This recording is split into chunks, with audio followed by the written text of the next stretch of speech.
Welcome to Statesman.com and another edition of the High School Blitz. Rick, we have survived the first week of the football season, so it's time to get into our routine. This is the time of the week we talk about game balls, we talk about things we learned. Let's start off with the things we learned. What was one thing you learned in week one?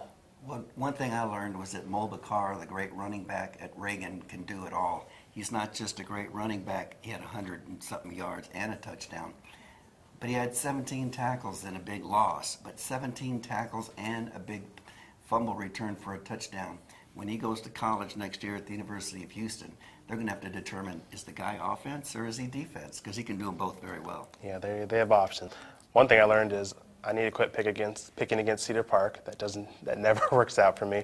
And second thing, 14-6A, we talk a lot about 25-5A, 17-5A, some good districts. 14-6A is going to be pretty competitive this year. They went 7-2 in week one. Big wins for Lake Travis and Westlake. Bowie beat Pflugerville.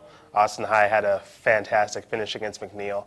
But also Hayes in Aikens had big blowouts in week one, which were I don't think people saw coming, but they sent statements in the opening week, and you can't forget Anderson beating McCallum in the Taco Shack Bowl. So 14-6A, once district starts next week, since they only have two non-district games, it's going to be fun to watch in that 19 district. Game balls, who's your game ball going to go to? My game ball goes to Terrell Reynolds.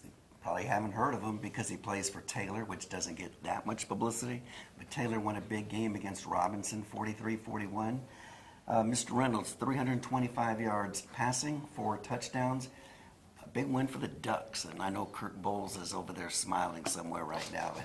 Whenever the Ducks can win, Kirk's a happy man. I'll say on the 4A level, we'll go over to LaGrange. LaGrange had a big 35-20 win over Liberty Hill. John Shannon for Liberty Hill had 3 touchdown runs, and normally that'd be enough, but LaGrange had a guy named J.K. Dobbins on their side. He rushed for 5 touchdowns, 282 yards. He actually outrushed his team. His team had 275 yards because of a couple of lost plays and some teammates caught in the backfield. So great game for J.K. Dobbins. He's a name you're going to hear a lot of over the next 2 years.